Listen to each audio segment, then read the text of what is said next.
Ó Senhor Deus, como é maravilhoso nós pegarmos do melhor que nós temos e entregar para o Senhor, do melhor dos talentos, do melhor daquilo que nós somos. Essa noite nós chegamos aqui mais uma vez, Senhor, para ouvir a sua voz, ouvir a sua instrução, ouvir também, Senhor, a sua repreensão para nós, se temos andado em caminhos que não são seus caminhos. Estamos aqui para nos encontrar uns com os outros. Tem sido tão bom, Senhor, estar aqui juntos assim, que às vezes temos vontade que esse tempo não acabe mais. Queremos pedir, Senhor, que o Senhor perpetue isso no nosso coração, na nossa vida, durante a semana. Possamos repartir com os nossos amigos, nossos familiares.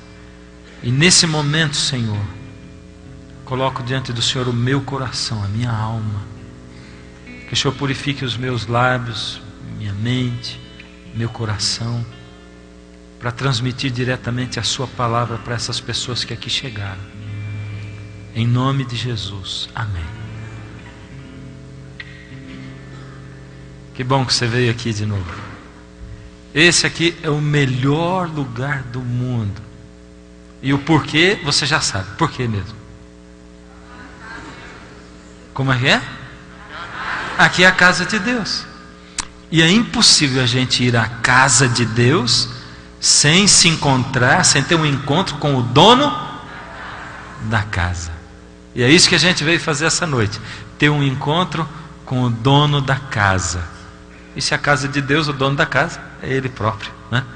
Que maravilha, que gostoso. Bom, hoje eu quero começar de um jeito diferente. Nós vamos fazer o seguinte, eu vou fazer uma sabatina com vocês, tá? Tá?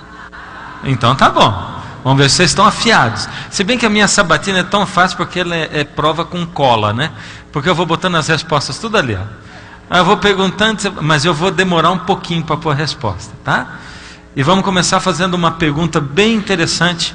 E eu queria que você olhasse ali para a tela e queria que lá aparecesse a coisa. Isso aí. Vamos lá.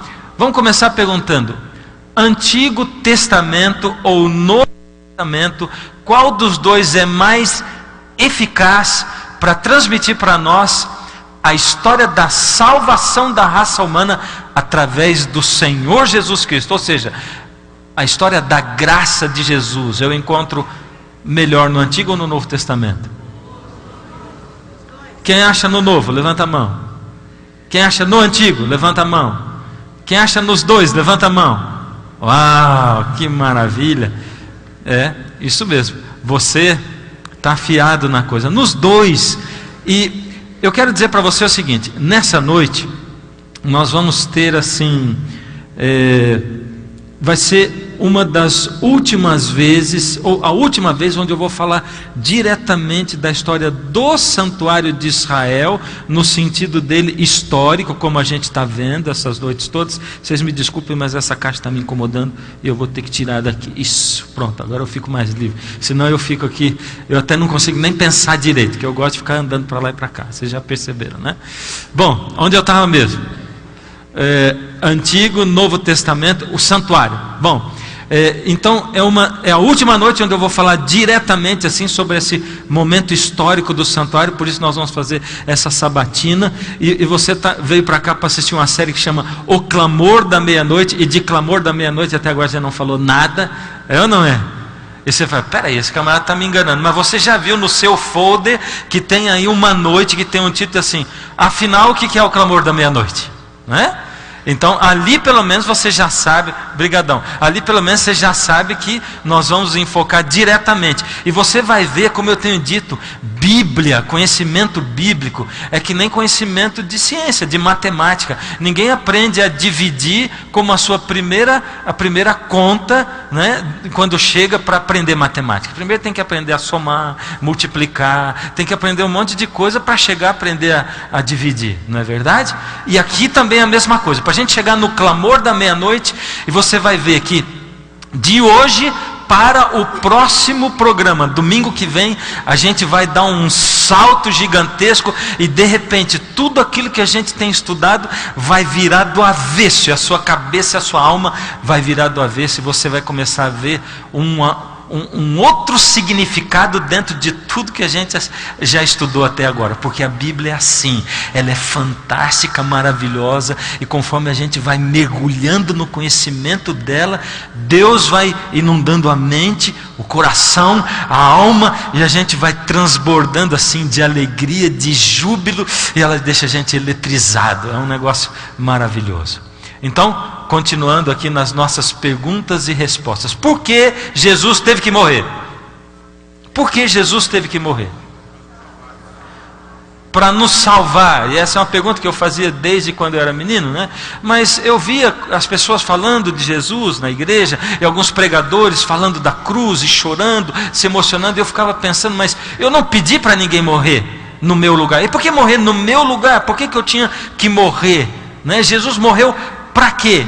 Por que ele morreu? Na verdade, ele morreu para pagar o preço por mim. O preço do quê? O preço do pecado. E qual era o preço do pecado? Qual era a consequência do pecado? E nós já vimos esse texto que está ficando já conhecido, nós estamos quase decorando, Romanos 6:23. Porque o salário do pecado, a recompensa para o pecado, o preço do pecado é a morte. Mas em contrapartida a isso, o dom gratuito de Deus é a vida eterna, que eu só consigo, o único caminho é o Senhor Jesus, é a vida eterna em Cristo Jesus, nosso Senhor. O salário do pecado era a morte. E aí você pode dizer assim, peraí, mas eu não pequei. Quem pecou foi o Adão, ele que pecou. E por que Jesus tem que morrer no meu lugar? Era melhor ele ter morrido no lugar do Adão. Acontece que a Bíblia também diz lá em 1 João 3,4, porque todos pecaram e destituídos estão da glória de Deus. Quantos pecaram? Todos pecaram. Como todos pecaram? Um dia, um grupo de judeus que simpatizaram com Jesus estavam conversando com ele. E você deve estar pensando aí, principalmente se você está vindo pela primeira vez hoje, né? Mas como todos pecaram? Eu não pequei, quem escolheu foi Adão. Aliás, quando eu era menino eu pensava isso 1 milhão de vezes. Mas se o Adão pecou, por que eu tenho que pagar o preço do pecado? Ele pecou, né? Ele foi quem escolheu, eu não escolhi nada. Já passou na sua cabeça que se você estivesse no lugar do Adão, você não teria escolhido o que ele escolheu? Já passou? Já? Eu vou dizer, se já passou, você deve ser uma pessoa muito firme, né? Porque eu vou dizer para você que às vezes eu sou tentado a trocar uma paçoquinha pelo reino dos céus, ou o reino do céu por uma paçoquinha. Você entende o que eu estou falando ou não? Se a salvação dependesse de eu comer ou não comer essa paçoquinha, talvez o reino dos céus estaria em perigo naquele momento. Porque assim, a vontade de comer doce, ela é tão grande, que às vezes eu começo até a me descabelar. Você diz, mas não é por isso que está caindo atrás, não é de eu puxar não, sabe? Eu até evito olhar para a tela assim, ó, só rapidinho. Então eu digo assim, tá vendo lá? Assim, só... Eu tenho que ver onde está a câmera, né? Mas não tem câmera para todo lado, não tem jeito. Mas assim, um grupo de judeus que simpatizava com o Senhor Jesus, esse grupo de judeus conversando com Jesus, e o Senhor Jesus disse para eles, vocês deviam conhecer a verdade, e conhecereis a verdade, e a verdade vos libertará. Vocês não querem ser livres? E ele disse, não, nós já somos livres. Essa é uma das maiores dificuldades do mundo. Essa é uma das maiores dificuldades que o Senhor Deus encontra de entrar na sua vida, porque Deus só entra na sua vida com a sua permissão. Ele não arromba portas. Deus não arromba portas. Se você permitir, Ele entra. É por isso que Jesus se apresenta lá em Apocalipse, no capítulo 3. Eis que estou à porta e bato. Se alguém ouvir a minha voz e abrir a porta, Jesus fica do lado de fora, batendo, tentando entrar no seu coração. Essa porta, muitos pregadores têm dito, é uma porta que tem maçaneta de um lado só para o lado de dentro. É você quem vai deixar o Senhor Jesus entrar ou não. Ele dá liberdade. Por isso, uma das maiores dificuldades para Deus, para o Senhor Jesus, é, em primeiro lugar, convencer você de que você é pecador. Se aqui a gente estivesse numa reunião dos alcoólicos anônimos, o culto teria começado diferente hoje.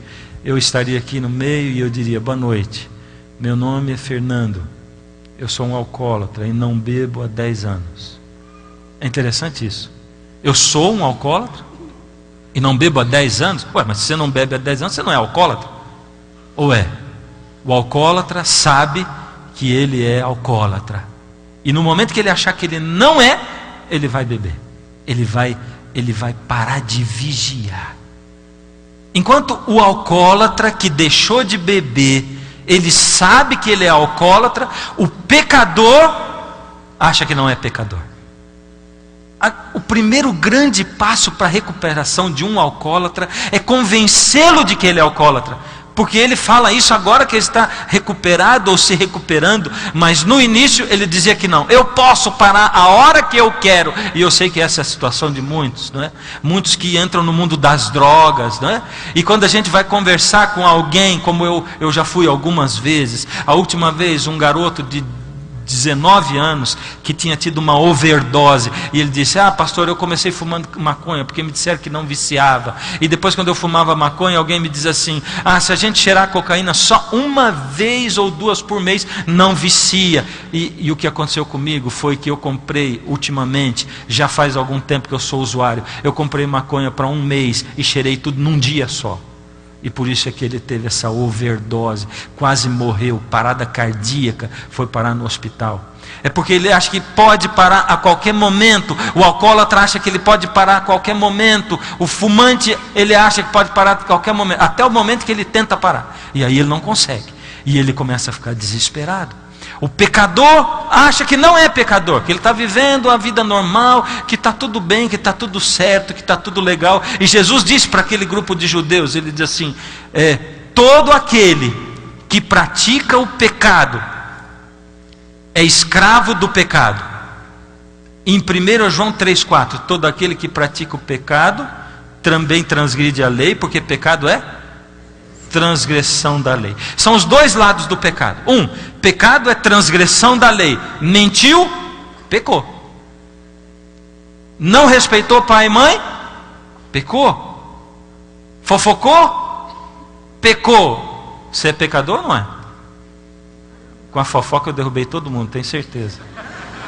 É ou não é?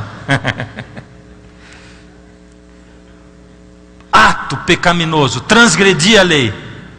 A outra questão do pecado é a minha situação pecaminosa. Eu nasço nesse mundo pecador, como diz o texto: todos pecaram, destituídos estão da glória de Deus.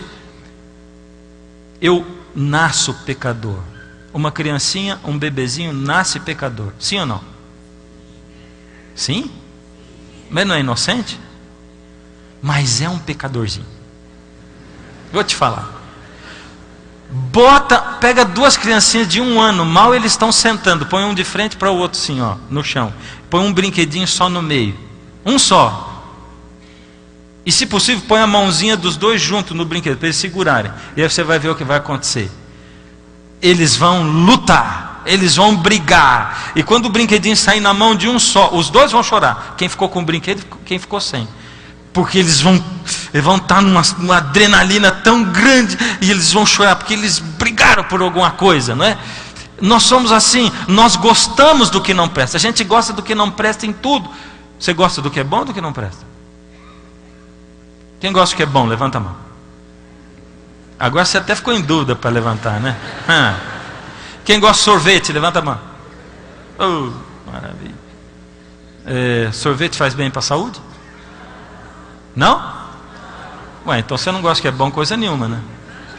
Porque você diz que gosta de sorvete e diz que o sorvete faz mal, você não gosta do que é bom? Esse é que é o negócio. A gente acha que o que é bom, o que não é bom. E é em tudo assim. Na comida é assim. Se eu falar aqui, por exemplo, de um pavê de chocolate, uma torta floresta negra, uma torta alemã, uma cenoura crua. Olha, você vê que eu não falei nada, eu só fui dando a sequência. A cenoura você deu até risada, de tanto que você não gosta da cenoura crua. Mas de tudo que eu falei, o que é que faz bem para a saúde? A bendita da cenoura. O resto tudo faz mal, não é? Mas a gente gosta do que não presta, a gente acostumou a gostar do açúcar, né? Se tem colesterol, se tem fritura, se faz mal, é isso que eu gosto. Mas não é só disso, a gente gosta das coisas que não prestam em tudo. E, por exemplo, vamos voltar no assunto do pecadorzinho, bebezinho. Sabe aquele bebezinho, ele é sério.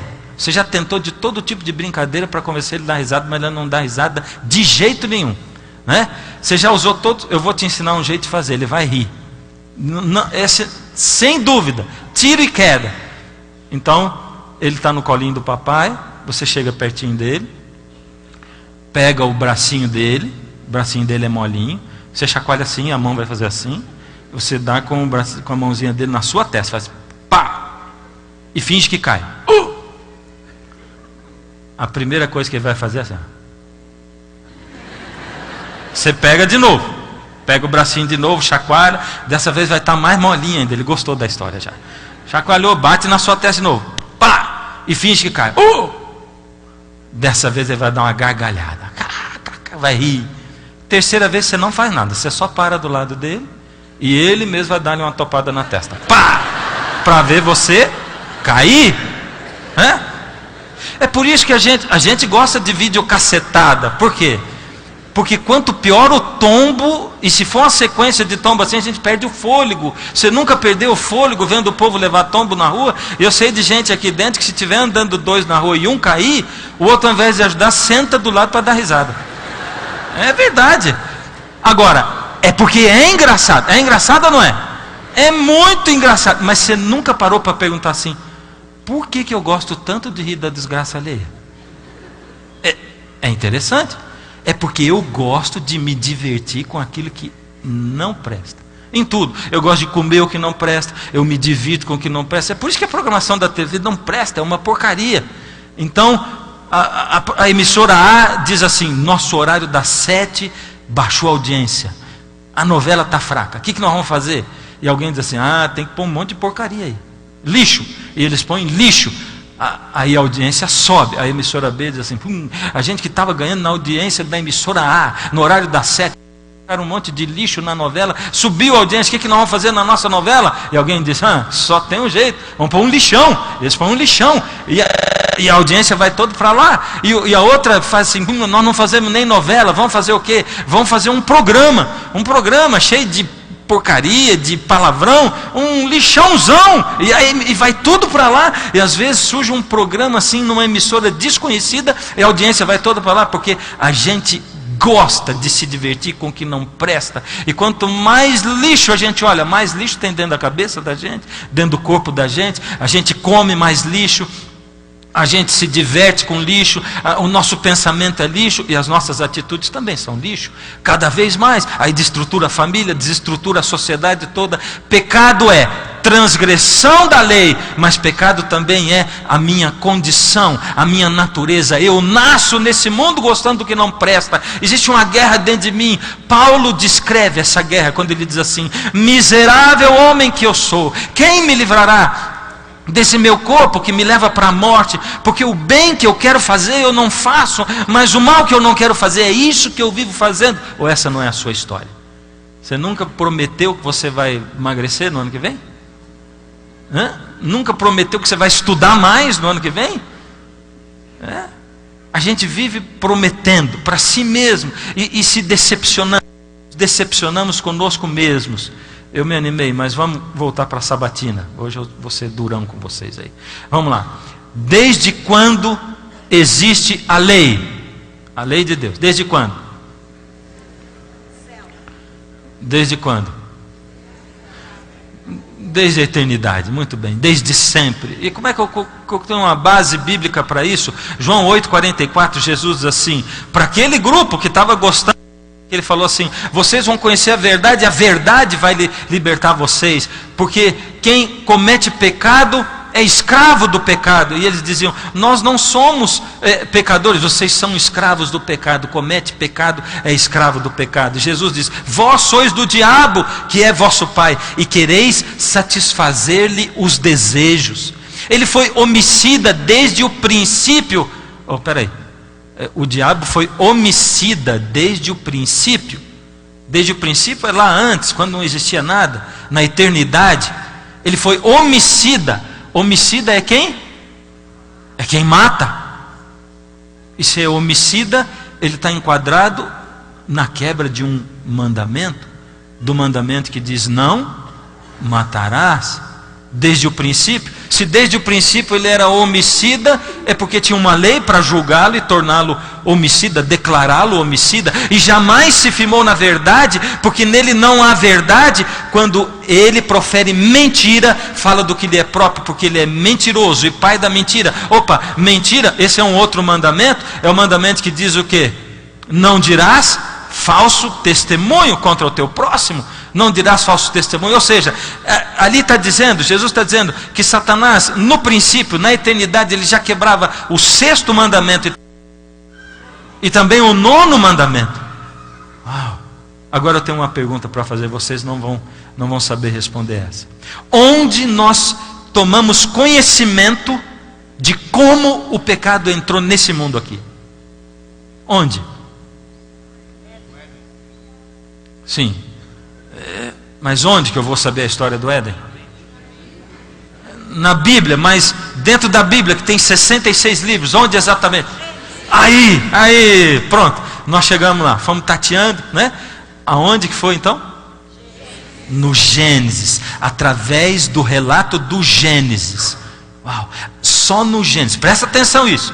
Para eu saber que o pecado entrou no mundo, eu tenho que ler o Gênesis. E quando eu fico sabendo que o pecado entrou no mundo, eu fico sabendo que existe uma saída para o pecado, porque alguém pagou o preço do pecado por mim, e esse alguém foi Jesus. Então, o cordeiro que estava ali no Gênesis indicava Jesus. Eu vou fazer uma pausa, depois vocês me lembram onde eu parei. Alguém perguntou, dentre as dúvidas, perguntou assim: porque o pastor pregou semana passada que Adão chamava os filhos dele e que eles confessavam o pecado na cabeça do cordeiro, né? Baseado, aonde eu leio isso na Bíblia? Bom, eu leio na Bíblia, você se lembra? Você que está aqui desde do primeiro culto. Eu leio na Bíblia, em Gênesis, que quando Adão pecou, Deus trouxe para Adão um cordeiro. Adão matou o cordeiro. E que desse cordeiro Deus fez para Adão vestimentas de pele de cordeiro. Esse cordeiro indicava que Jesus viria e morreria. E Deus ensinou Adão dali por diante. Tanto que a gente vai começar a ver na Bíblia Abraão fazendo isso. Abraão construía altares, ele matava o cordeiro. A gente vê antes de Abraão Noé. Noé saiu da arca e a primeira coisa que Noé fez foi construir um altar para sacrificar ali o cordeiro. Esses eram os pregadores do Antigo Testamento, os evangelistas do Antigo Testamento. Eles apontavam para Cristo que viria e morreria, e eles diziam: você é salvo pela graça de Cristo. Então a gente tem todo esse embasamento. Quando a gente lê Levítico 1, onde Deus mandou construir o santuário para restaurar, para resgatar a história do cordeiro, a história da salvação. Deus disse lá em Levítico 1, nós vamos ler Levítico 1 hoje. Deus diz assim: o pecador vai trazer o cordeiro no santuário, e ali ele vai colocar a mão sobre a cabeça do cordeiro, e ele vai orar. Deus estava restaurando. O povo de Deus tinha ficado escravo no Egito e já não sacrificava mais o cordeiro. Deus estava restaurando o evangelho do Antigo Testamento. Deus diz: o pecador coloca a mão na cabeça do cordeiro, confessa o seu pecado. Vamos resgatar o que era feito antes, desde a criação, desde que o pecado entrou no mundo. E depois ele mesmo mata o cordeiro, e o sacerdote vai levar o sangue para dentro do santuário. Então, baseado em tudo isso, agora peraí, lá em Gênesis eu fico sabendo de que o pecado entrou no mundo. Eu fico sabendo que a única saída para o pecado é o Senhor Jesus Cristo. Ele me dá salvação porque Ele morre no meu lugar. E eu fico sabendo que eu preciso de um Salvador. Tudo isso em Gênesis. Interessante. Então eu posso encontrar todo o Evangelho em Gênesis? O que você acha? Encontro sim ou não? Eu encontro uma figura do Evangelho. Como eu disse para vocês, e eu tenho dito, a revelação é progressiva. Deus vai revelando, a verdade é a mesma, mas Ele vai revelando um pouquinho dela aqui, aí passa um tempo, mais um pouquinho, e mais um pouquinho, mas aí você diz assim, tá, mas você está falando de Gênesis, que é importante, mas eu não consigo engolir a tal da história da cobra falante, que falou com a mulher, e que convenceu ela de pecar, eu não consigo, isso está no Gênesis, isso é a história da carochinha, eu não consigo entender isso. Pois eu vou te dizer um negócio, tem gente que está tentando misturar ciência falsa, pretensa ciência com Bíblia. Misturar como? Eu vou dizer para você, a ciência verdadeira, a ciência foi criada por Deus, Deus é o cientista, Ele é o grande cientista, Ele é o Criador. Por isso, a ciência verdadeira, ela está de acordo com a Bíblia, ela anda de braços dados com a Bíblia, com o conhecimento que Deus exterioriza na Bíblia. O que não dá certo é tentar juntar evolucionismo e teorias evolucionistas com a Bíblia, porque tem gente, tem igrejas, líderes religiosos dizendo assim, não, tá bom, os cientistas... Não se prova evolucionismo cientificamente. Tenho falado isso para você desde o primeiro culto. Não se prova cientificamente o evolucionismo. Se provasse, era só publicar no primeiro jornal e a religião estava toda destruída. Mas não se prova e não vão provar nunca, porque o homem não evoluiu, não apareceu de uma explosão cósmica. É impossível isso ter acontecido. Para acreditar nisso tem que ter uma fé tamanho de um bonde, e para acreditar na Bíblia tem que ter fé também. E Deus coloca diante de você, escolhe, ou você acredita na Bíblia ou no evolucionismo, no que eles estão falando.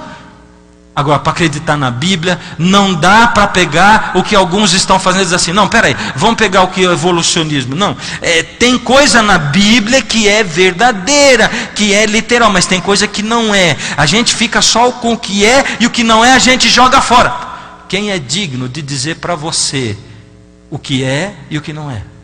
Ou para mim, ou a Bíblia é toda inspirada por Deus, como diz lá em Timóteo, porque toda a Escritura é divinamente inspirada. Ou ela é toda inspirada, ou eu não vou acreditar em nada, porque eu não vou acreditar se o Antônio, se o José, se o Manuel, se esse ou aquele pastor ou líder religioso de qualquer religião disser para mim, isso é de Deus e aquilo não é. Eu não vou acreditar em gente.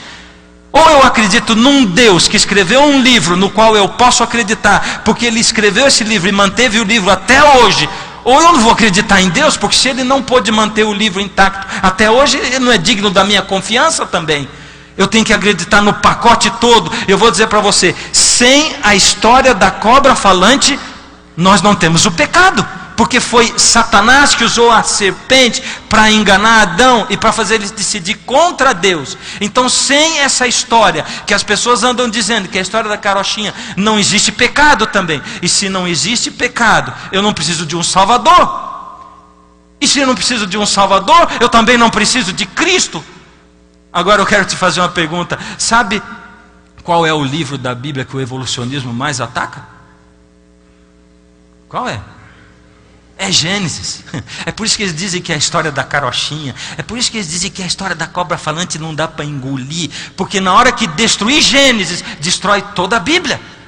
Porque sem o Gênesis o pecado não entrou no mundo. E sem a serpente enganando Eva não tem pecado. E sem pecado não tem Salvador. E sem Salvador não tem Jesus também. E eu não preciso de Jesus. É por isso que o inimigo mantém os olhos dele e a atenção dele e o foco dele direcionados para o Gênesis, o meu livro predileto da Bíblia. Porque ali estão as grandes revelações. Por isso o primeiro evangelho do Antigo Testamento foi o...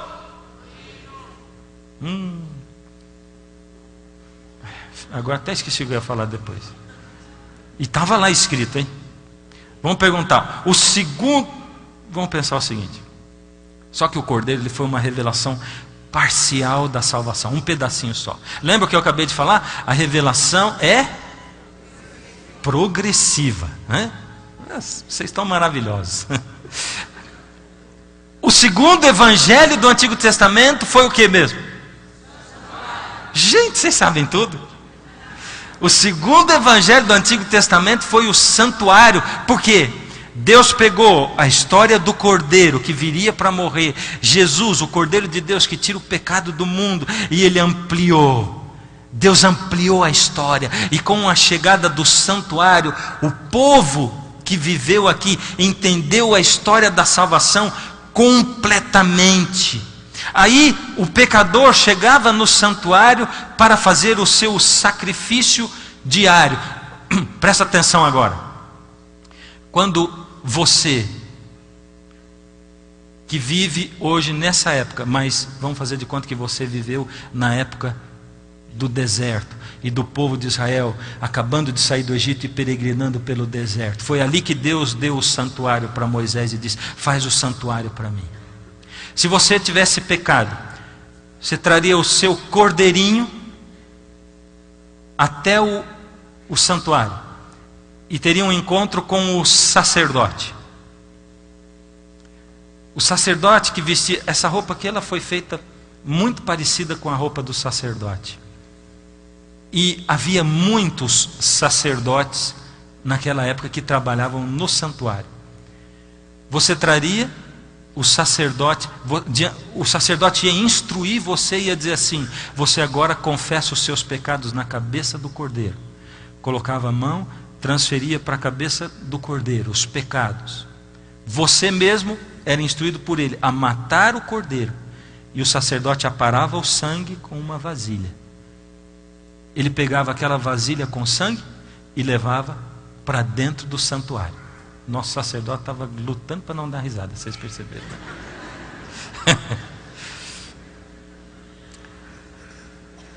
Agora, ele levava o sangue, aquele sangue simbólico. Deus, Ele gosta de detalhes. Você já percebeu isso? Deus gosta de ilustrações. Por isso Jesus contou tantas parábolas quando Ele andou aqui. Ele gosta de ilustrar a coisa. Aquele sangue continha o pecado do pecador. Mas o pecador não podia levar o sangue para dentro do santuário. Por quê? Porque lá dentro estava manifesta a glória de Deus. E os pecados nossos fazem separação entre nós e o nosso Deus. Por isso, o homem precisava de alguém que intercedesse por ele. O sacerdote levava uma vida santificada, separada. Ele foi escolhido por Deus para fazer esse serviço lá no santuário, interceder entre Deus e o homem. E ele levava o sangue para dentro do santuário. Dê uma olhada comigo. A gente pegou e colocou o santuário de lado. Lembra o que tinha lá no pátio do santuário? O primeiro móvel era o que mesmo? O altar do sacrifício. O altar do sacrifício. O segundo móvel era a pia.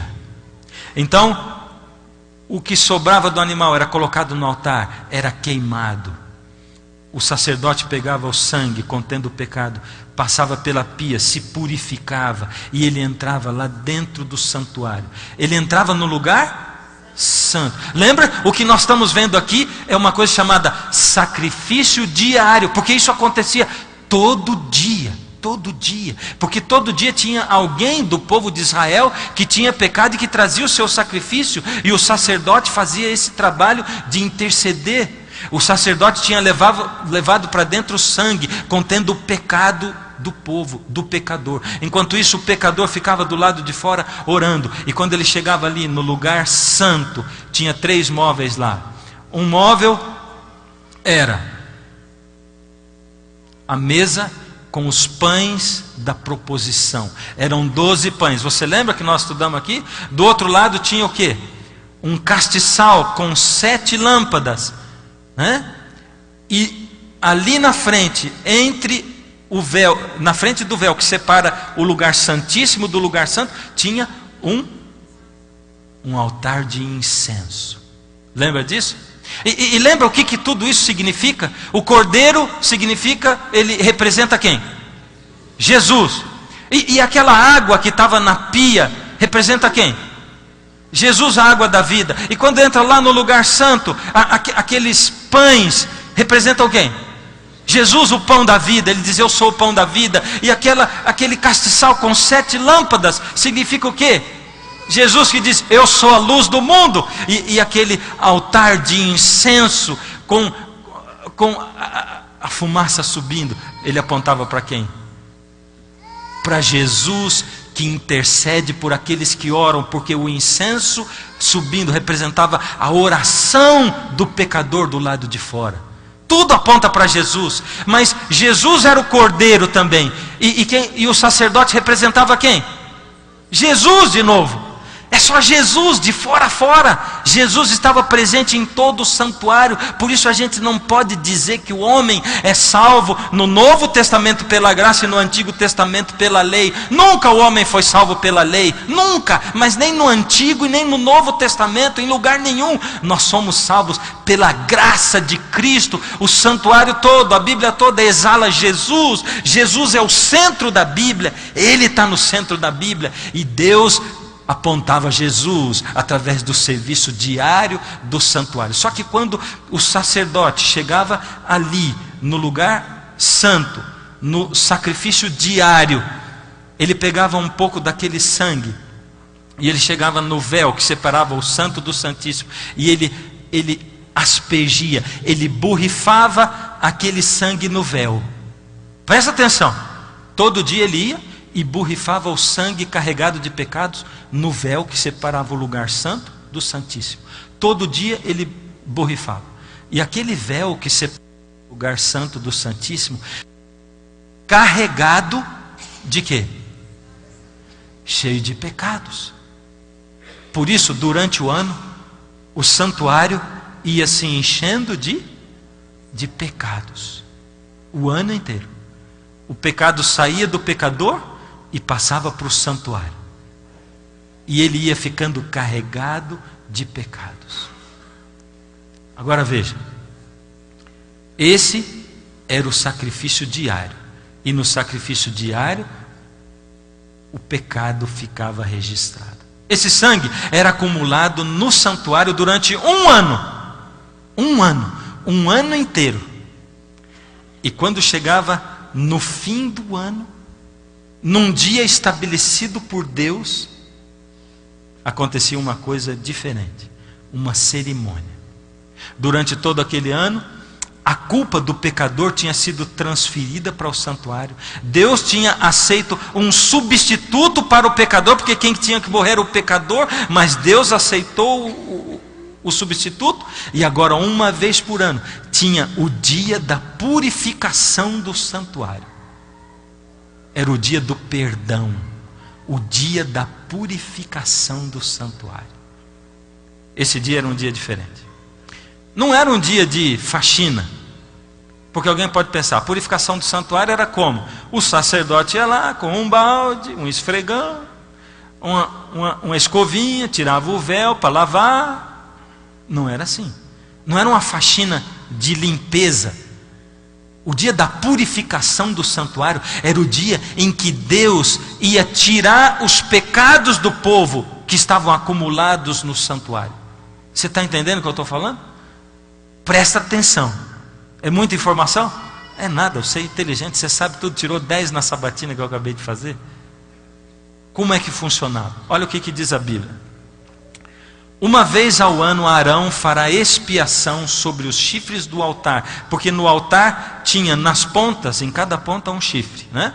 Então fará expiação sobre os chifres do altar com o sangue da oferta pelo pecado. Uma vez ao ano fará expiação sobre ele pelas vossas gerações. Santíssimo é ao Senhor.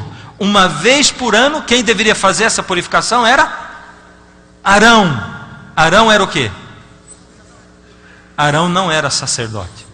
Arão era sumo sacerdote. Uau! Apareceu uma outra figura. Ele não estava aqui até agora. Até agora a gente tinha o cordeiro e o sacerdote. Agora aparece quem? O sumo sacerdote. Está aí o sumo sacerdote. Eu não podia deixar de trazer para vocês o sumo sacerdote. A roupa dele era idêntica a essa. Arão, no dia da expiação, ele vestia essa roupa. Essa roupa tinha sido dada por Deus, mostrada por Deus, nos mínimos detalhes, tudo detalhes. Tudo que acontecia no santuário era assim. Cada detalhe da roupa dele. Ele trazia no peito, isso que se chamava o peitoral, 12 pedras, significando as 12 tribos de Israel. Estavam todos incluídos aqui. E as pedras Urim e Tumim. Você pode perceber que na orla da veste iam campainhas. E romãs intercalando as campainhas. Por quê? Muito obrigado. Quando o sumo sacerdote entrava no santuário, no dia da expiação, que era o dia do julgamento, uma vez por ano, quando ele entrasse lá, ele ia se deparar com a glória da presença de Deus. Bom, se ele tivesse algum pecado na vida dele, ele entraria e ali mesmo ele seria fulminado, ele morreria. A campainha era para o povo ficar ouvindo do lado de fora o movimento e saber se ele ainda estava vivo. E o sumo sacerdote entrava para dentro do santuário levando uma corda amarrada na sua perna. Caso ele morresse lá dentro, ninguém podia entrar para tirá-lo de lá. Ele tinha que ser puxado para o lado de fora. A Bíblia não registra nenhum evento onde isso tenha acontecido. Por quê? Agora você vai saber o porquê. De novo, a revelação é progressiva. E quem será que o sumo sacerdote representa? Jesus. O sumo sacerdote também representa Jesus. Vamos pensar. A primeira lição: eu sou pecador. E a saída, a salvação para mim está onde? Em Jesus. Eu é que tenho poder para me salvar?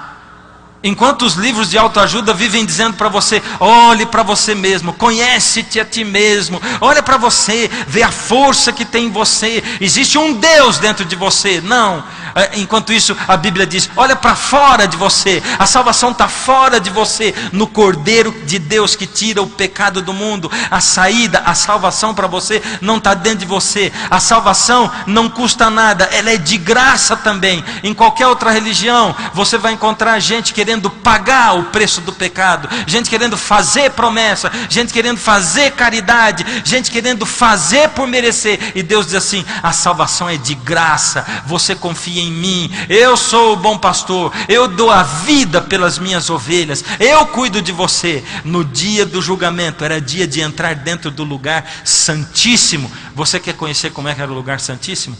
Então vamos assistir ali o lugar santíssimo. Vamos entrar no lugar santíssimo e ver como é que era lá dentro. Entrando pelo pátio, pelo lugar santo e agora o santíssimo. A arca do concerto, os querubins em cima, a tampa se abria e dentro da arca, a tábua dos 10 mandamentos, que foram escritos pelo dedo de Deus, uma vasilhinha ali com o maná que Deus mandou recolher no deserto, e a vara de Arão que floresceu e que Arão junto com Moisés, quando ele foi tirar o povo de Israel.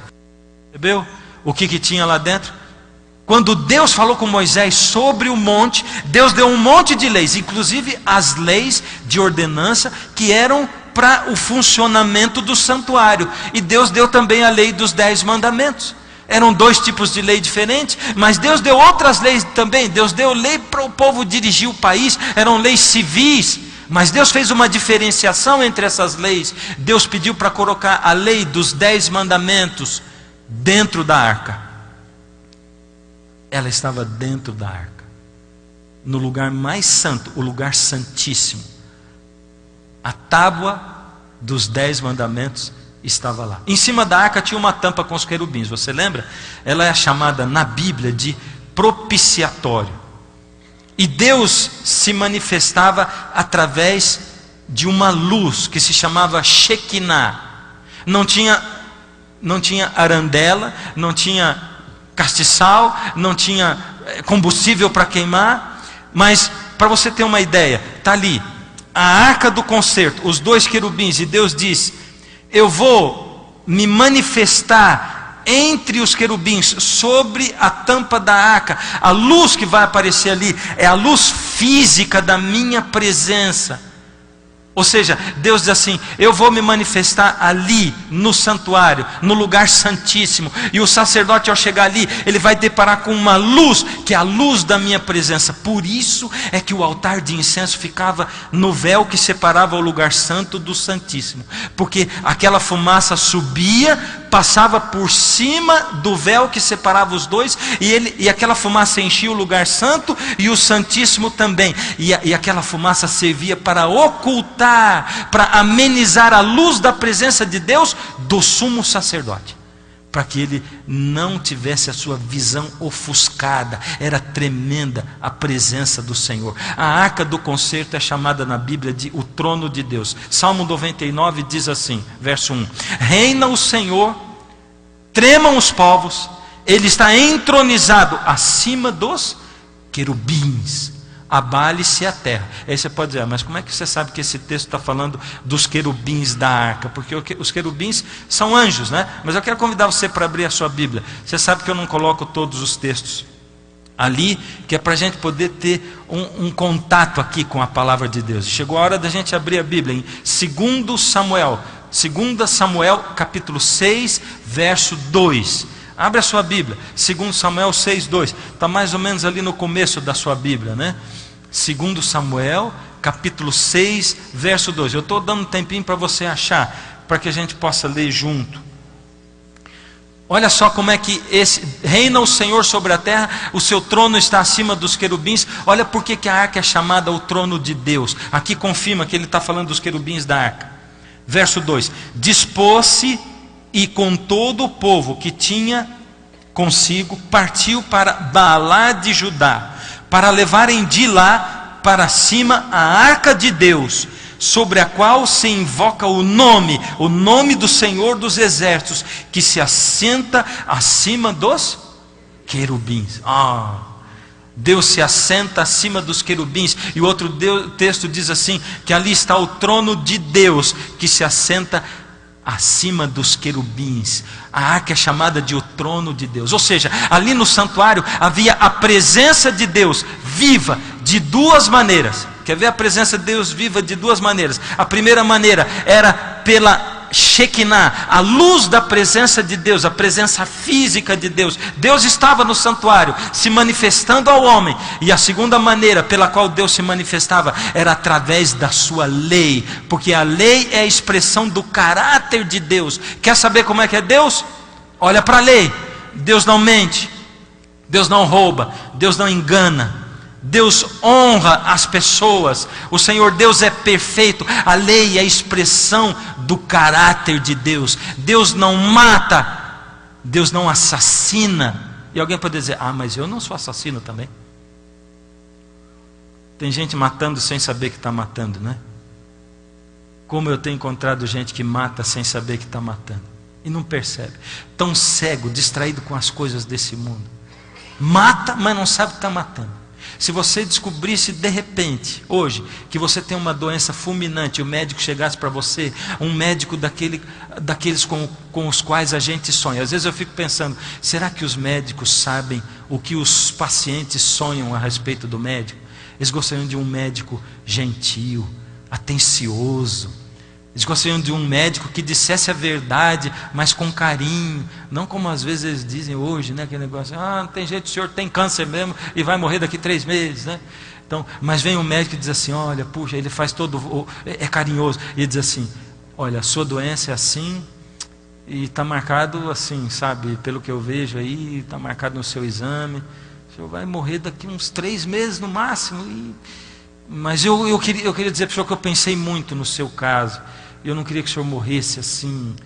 Eu queria amenizar a sua morte. Eu pensei, como a gente vai fazer? Eu combinei aqui com a minha equipe médica. O senhor não morrer, não ir desse mundo assim de uma hora para outra, daqui 3 meses, tão duro. Nós vamos fazer o seguinte: senhor, hoje, antes do senhor sair daqui ainda, nós vamos amputar as suas 2 pernas. E o senhor não morre de uma vez, o senhor vai morrer aos pouquinhos. Depois, daqui 1 mês mais ou menos, a gente amputa os 2 braços. E quando faltar 1 mês ali, vamos dizer assim, aí a gente amputa a sua cabeça. É a última coisa que vai faltar, não tem mais nada. É para o senhor não sofrer muito. não tem nem sentido o que eu estou falando, né? Porque sofre muito mais assim do que morrer de uma vez, é ou não é? E a gente tem matado as pessoas aos poucos. A gente não mata com uma arma, a gente mata com palavras, aos pouquinhos. Quando você, marido, ofende a sua mulher, porque quando a razão foge, quando você não consegue argumentar com ela, você fica com uma impressão nítida de que a força bruta e o grito e as palavras ásperas vão fazer ela se convencer, entre aspas. Então você mata aos poucos. Quando você diz, você é uma burra, eu não amo você, será que você nunca percebeu isso? Você não me satisfaz, você é feia, sabe? Você não serve para nada, você só toma o meu dinheiro. Você mata aos poucos os seus filhos quando você diz isso para sua mulher. Você casal, vocês matam os filhos de vocês quando vocês se ofendem mutuamente. Tem gente matando crianças aos poucos com palavras dizendo, será que não entra na sua cabeça? Você é um inútil. Você não serve para nada. Você mata a fé de uma criança quando você diz assim, Deus vai ficar muito triste com o que você está fazendo. Jesus não gosta de criança que faz isso. Você está matando Jesus no coração dela. Não é assim que você ensina uma criança a amar Jesus, colocando Jesus naquilo que você quer inventar na cabeça dela. É amando a criança, é estudando a cabecinha da criança. Se a sua criança, ela não está incluindo você nos planos dela, está faltando alguma coisa. Uma vez, quando meu menino mais novo tinha 6 anos, eu acho que ele nem sabe disso. Uma vez a gente estava no almoço em casa, e eu era pastor de uma igreja, envolvido demais com o meu trabalho, me doando demais e correndo demais para todo lado. E uma vez na hora do almoço, meu menino, antes de ir para a escola, trouxe um desenho e deu para minha esposa. Diz, mãe, o desenho que eu fiz na escola, a professora pediu para eu fazer. Ela pediu para fazer o quê? Pediu para eu desenhar a coisa que eu mais amo.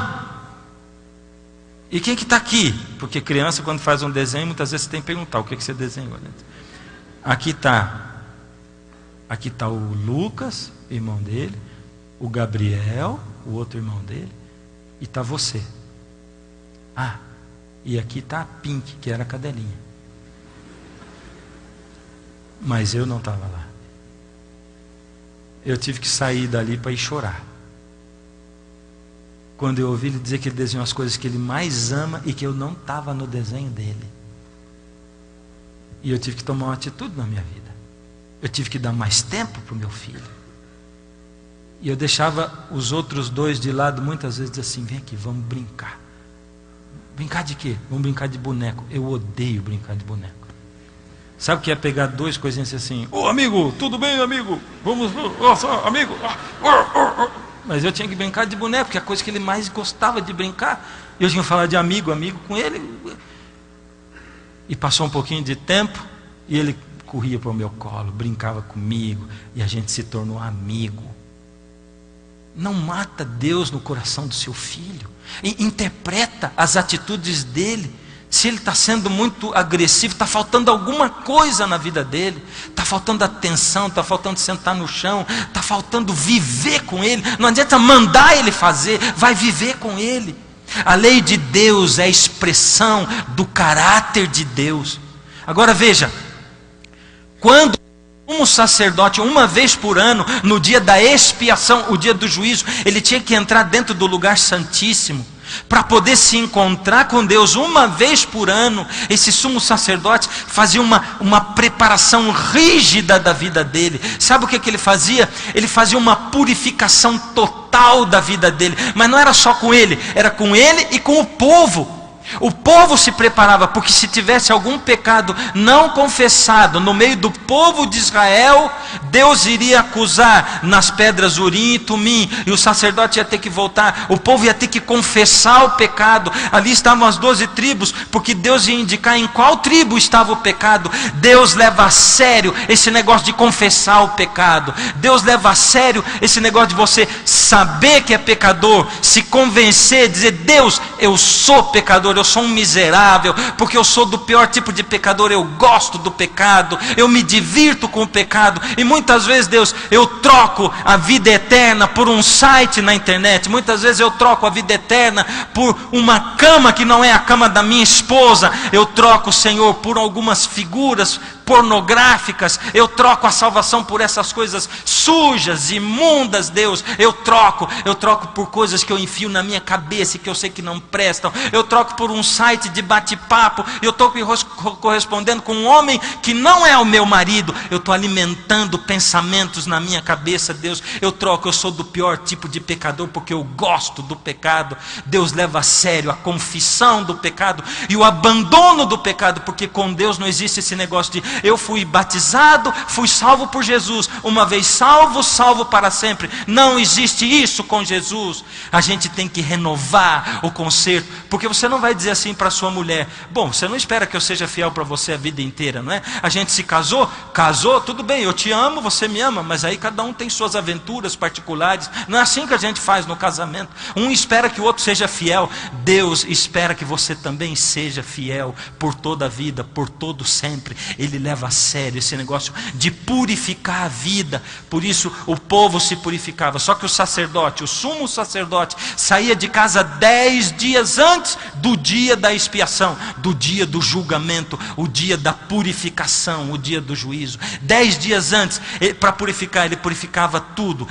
O povo purificava, e o sacerdote também purificava a casa deles. Eles purificavam também o corpo deles, o que eles comiam. Eles tiravam coisas que faziam mal da saúde. Eles purificavam a roupa deles, eles purificavam a comida deles, eles purificavam a mente deles. E se o santuário está ali para ensinar coisas para você e para mim, Deus está dizendo: por misericórdia, filho, eu preciso que você hoje entre num trabalho de purificação da sua casa. Purifique a sua roupa, purifique a sua mente, purifique o seu corpo. Eu disse outro dia aqui para a minha igreja, eu vou ter que dizer para você que você já está se tornando aqui membro da minha igreja. A gente está tão junto aqui, nós estamos congregando juntos, você já está se tornando parte dessa igreja. Cuidado com aquilo que você come, com aquilo que você vê, cuidado com aquilo que você toca, cuidado com o lixo desse mundo. Não enfia dentro de você, não põe dentro da sua família, dos seus filhos. Cuidado com a roupa que você usa. Lamentavelmente a gente ouve o pessoal dizendo assim na TV, em todos os lugares: essa roupa é lindíssima, muito sensual. Sensual quer dizer o quê? Está querendo dizer que chama atenção para as formas do seu corpo. É isso que está dizendo. Então, uma vez, um rapaz que estava começando a frequentar a minha igreja, vindo do mundão, ele diz assim: pastor, você não tem uma outra igreja onde você é pastor aqui por perto? Eu disse: tenho. Por quê?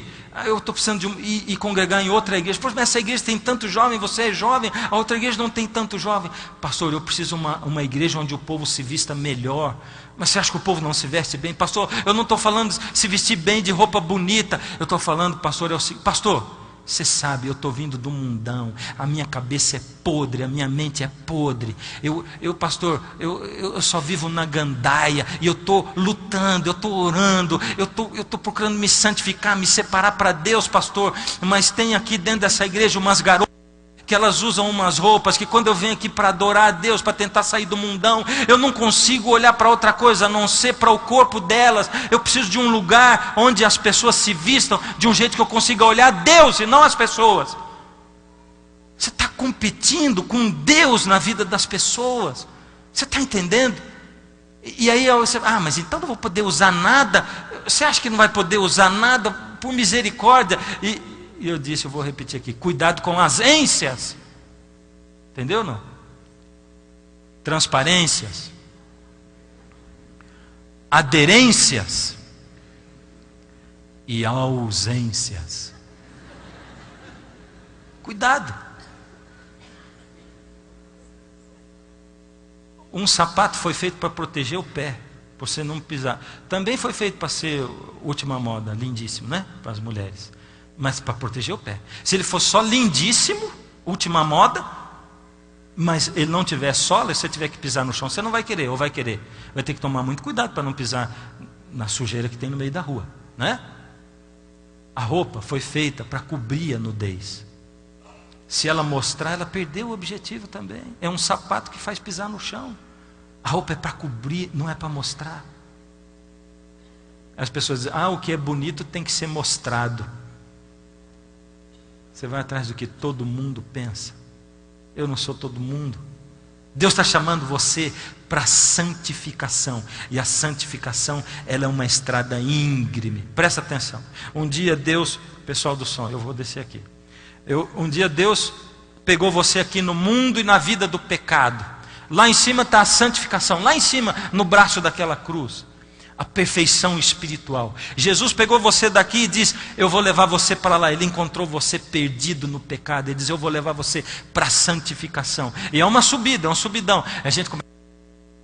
E ele diz, eu vou subir a escada com você. E vai. Puxa, é difícil subir a escada. E vai. E ele está te ajudando. Você não tem força. Você olha e diz, puxa, eu achava que eu nunca ia conseguir chegar dali aqui. E você está feliz da vida. Você continua subindo e subindo. Ainda é vida de pecado. O que separa a vida de pecado da vida com Jesus é esse último degrau. Quando você sobe aqui, aqui começa a vida com Jesus. Você teve que sair de lá até aqui só para encontrar a vida com Jesus. Aqui esse degrau separa. Aqui é o que não presta, o que é errado. Aqui é o que é certo. Aqui é o que é errado e aqui é o que é certo. Tem gente que gosta desse degrau e fica aqui. Vem, batiza na igreja e não sai desse degrau. Jesus está chamando, está dizendo, vem, vou santificar você. Mas ele diz, não, peraí, eu vou ficar aqui. Senhor, a preocupação dele não é assim. Senhor, quão mais próximo eu posso estar do Senhor, para que eu seja parecido contigo. Não, a preocupação é, Senhor, quão longe eu posso estar do Senhor, sem que eu esteja longe demais. Aqui está bom, Senhor? Será que eu posso aqui? E tem gente que fica perguntando, escuta, posso usar roupa desse comprimento ou não posso? Eu posso me divertir indo a tal lugar ou não posso? Eu posso comer tal coisa ou eu não posso? E as pessoas ficam indecisas, dá trabalho para pastor ficar perguntando, pode ou não pode? Pode ou não pode? Posso essa música? Não posso aquela música? Para com isso, sai daqui. Você está preocupado em ficar longe de Deus, longe o suficiente, sem cair no pecado de novo? A sua preocupação tem que ser para lá, Senhor, com mais próximo. Eu sei que o Senhor me chamou para ser Moisés, o Senhor me chamou para ser Abraão, Isaac, Jacó, o Senhor me chamou para ser Ruth, para ser Esther nesse mundo, o Senhor me chamou para santificar a minha vida, para dedicar a minha vida ao Senhor. Tem gente conformado com a vida medíocre, quer ficar perto do pecado, quer ficar perto do mundo, quer viver a vida na igreja olhando para o mundo. Para de olhar para o mundo, vai olhar para Deus, para a santificação. Deus fez você, criou você e Ele dotou você do seu espírito para que você possa crescer na vida com Ele, na santificação. E eu tenho 2 textos que eu quero ler com você. São os 2 últimos textos. 1 Pedro. Esse negócio de pregar gasta caloria, por isso que eu gosto. A gente cansa, anda muito, sobe escada e desce escada, vai mantendo a forma. Capítulo 1, do verso 13 em diante, e diz assim, não vou poder esperar muito. Por isso, cingindo o vosso entendimento, sede sóbrios, e esperai inteiramente na graça que vos está sendo trazida na revelação de Jesus Cristo.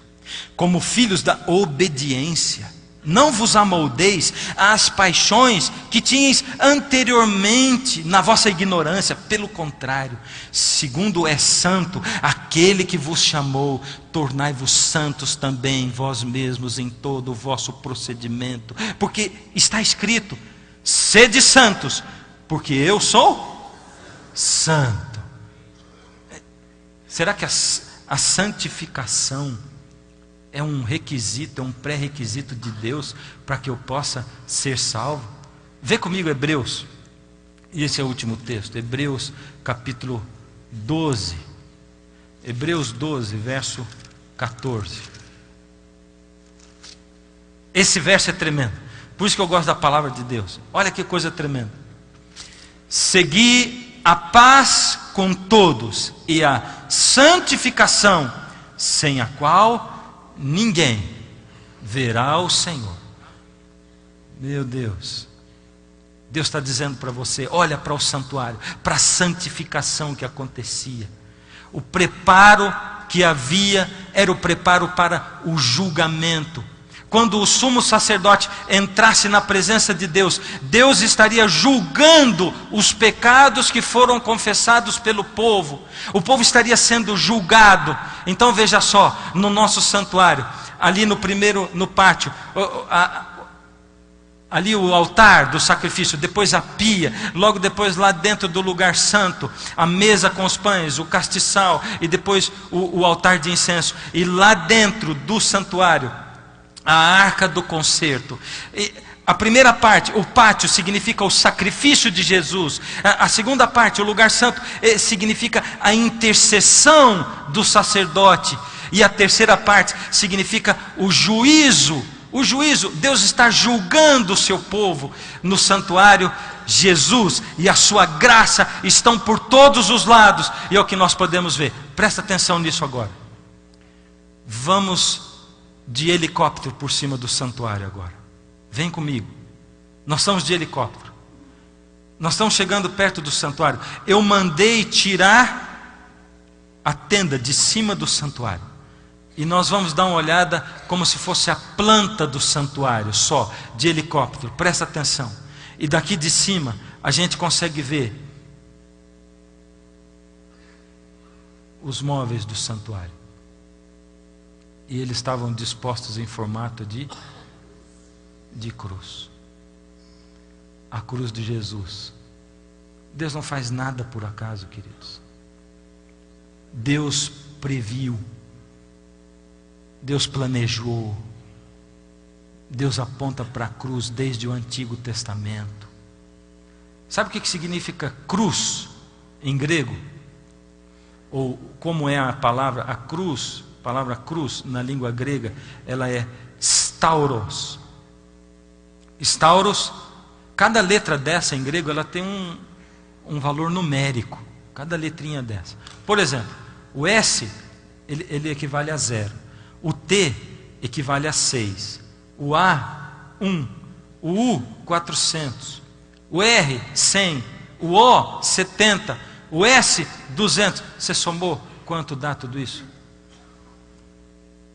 777, que quer dizer eterna perfeição. Essa é a palavra cruz em grego, stauros. Deus não faz nada por acaso. O Senhor Deus planejou a sua salvação e a minha. O Senhor Deus planejou o dia em que você ia pisar os pés a primeira vez nessa igreja. O Senhor Jesus, Ele planejou como Ele ia tocar no seu coração, porque Ele já tentou chegar em você 1 milhão de vezes, mas Ele não consegue. Você não dá abertura e Ele continua do lado de fora batendo na porta do seu coração. O Senhor Jesus planejou como melhorar a qualidade da sua família, como poder falar com você, porque não tem ninguém que pode falar com você. Você não ouve ninguém. Um monte de gente já tentou te alertar, mas você não ouve. Ele quer chegar no seu coração e na sua alma. Mas Ele está chegando aos poucos, à medida em que você se expõe à luz da presença do Senhor Jesus. Por isso o Senhor Jesus trouxe você aqui. Mas Ele trouxe mais alguém nessa noite. Talvez você nunca tenha visto uma entrega de verdade para Jesus. A gente tem preenchido o nosso cartão de apelo a cada noite. Ele é um pedido de namoro que Jesus faz para você. E Jesus está pedindo você em namoro já há 5 domingos. Mas Jesus tem pedido a outros em casamento. E você vai ver hoje uma cerimônia batismal aqui na nossa igreja. Você pode acompanhar pela tela. Hoje, alguém vai entregar o coração ao Senhor Jesus. Ele estava dizendo para mim que ele andou por muitos lugares e que agora há pouco tempo ele tem se sentido completo, pleno, cheio da presença de Deus. E hoje ele está querendo declarar diante de todos nós e diante do céu a quem ele pertence. Hoje, diante de todos nós, ele vai dizer assim: Senhor, de hoje em diante eu decido, eu escolho quem é o Senhor da minha vida. De hoje em diante eu declaro diante de todo o universo, potestades, principados, poderes espirituais do bem e do mal, eu declaro que eu escolho pertencer ao Senhor Jesus e a ninguém mais. E assim, juntamente ali com o pastor Eduardo, para a sua entrega total ao Senhor Jesus, aceitando como seu Salvador, como seu Senhor, para a remissão dos seus pecados e uma completa e nova vida em Jesus, como ministros do Evangelho, seguindo a ordem do Mestre, batizamos em nome do Pai, do Filho e do Espírito Santo. Amém.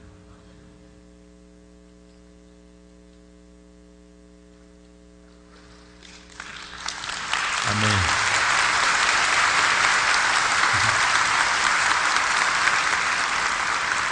Foi desse jeito que um dia João Batista recebeu o Senhor Jesus no Rio Jordão. Como diz a Bíblia, num lugar onde tinha muita água, água suficiente. Baptizo, mergulhar, submergir é o que diz a palavra, o que significa a palavra. Eu queria convidar você para pegar o seu cartão.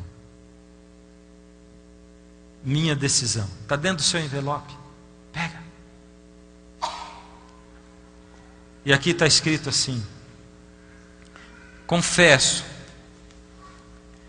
que estou decepcionado comigo mesmo. E se você está decepcionado com você mesmo, como eu, você vai pôr um X aqui.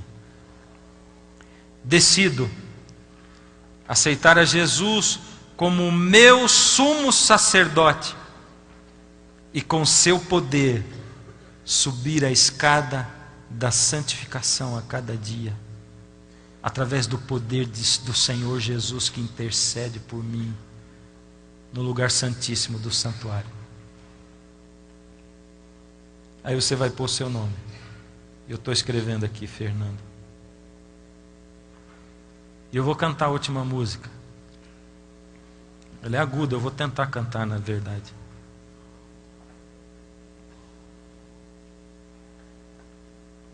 Enquanto eu canto, nós vamos pegar o nosso cartão e vamos colocar dentro dessas urnas aqui, das torres. Você tem que fazer isso publicamente. Você tem que dizer: Senhor, eu estou fazendo isso aqui não porque eu tenho poder em mim, mas é porque eu quero receber o seu poder em mim para fazer isso. E você que está aí por cima, vai ter gente recolhendo. Passa para os cantos e vai ter gente recolhendo o seu cartão. A música vai tocar agora. Deus vai tocar o seu coração. O Espírito vai passar por aí. E você vai dizer sim para Jesus. Vai pegar e vai dizer: Senhor, hoje eu não estou descendo as águas, mas hoje eu estou fechando o meu concerto com o Senhor. É isso que eu vou fazer. Toma, Jesus, o meu cartão. Toma a minha vida também enquanto eu faço isso.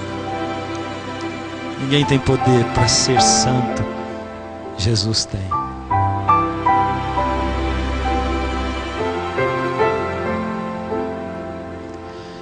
O Deus que eu conheço é poderoso, não se limita ao tempo ou lugar.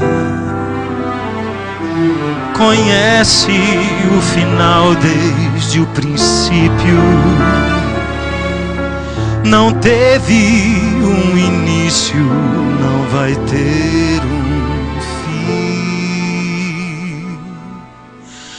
Maior que o universo habita um coração, igual sua justiça é o seu perdão. De um modo misterioso se fez homem, na sua graça tenho salvação.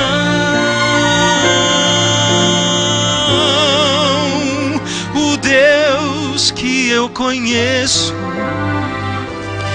deixa a coroa e vem em busca do perdido.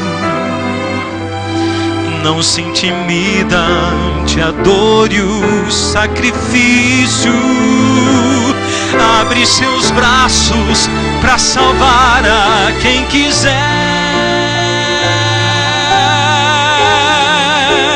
O Deus que eu conheço faria tudo outra vez se precisasse. Foi mais além do que alguém imaginasse, pois bem maior que a sua glória é o seu amor.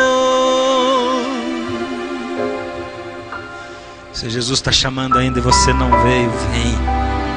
Pega, é só pegar o cartãozinho para você deixar Deus agir na sua vida. Você dá autorização para Ele. O Deus que eu conheço é diferente. Vai fundo quando o assunto é salvação. Entrega a própria vida pelos filhos, morrendo pendurado numa rude cruz. Maior que o universo habita um coração, igual sua justiça é o seu perdão. De um modo misterioso se fez homem, na sua graça tenho salvação.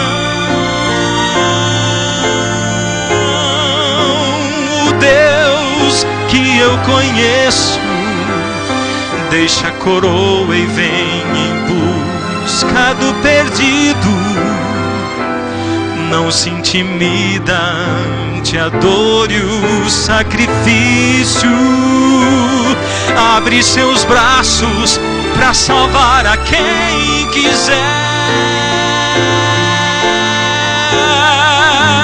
O Deus que eu conheço faria tudo outra vez se precisasse.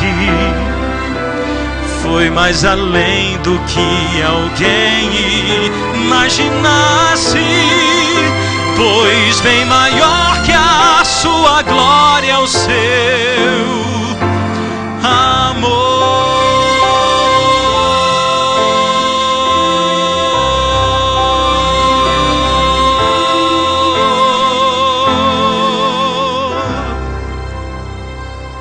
Esse é o Deus que eu conheço. É o Deus que você conhece também? Quem sabe você precisa conhecer esse Deus, se aproximar dele, ele está aí. É esse Deus pessoal, Deus do Antônio, do Carlos, da Patrícia, da Maria, Deus do Fernando. Seu Deus, meu Deus, é o nosso Deus. Se nós simplesmente demos para Ele a permissão para que Ele toque a nossa vida. Fecha os olhos.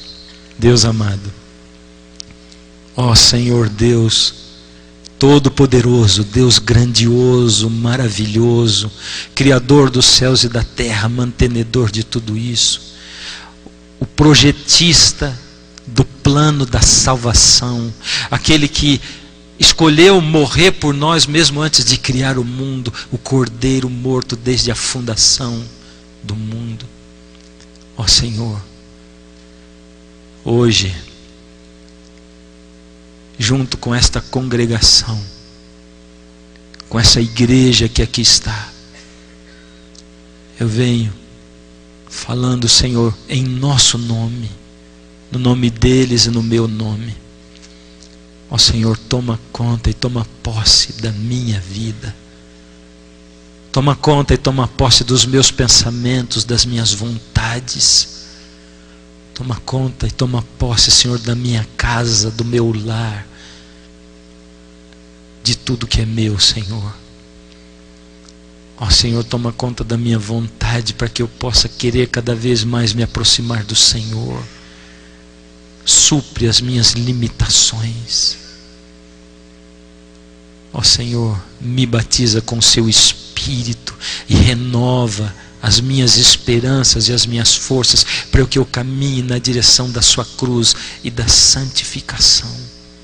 Porque santificação é eu me separar das coisas para estar dedicado ao Senhor. Eu peço tudo isso, Senhor, em meu nome e em nome desses meus amigos que aqui estão. E eu peço, confiado nos méritos do sangue do Senhor Jesus, no nome dele. Amém.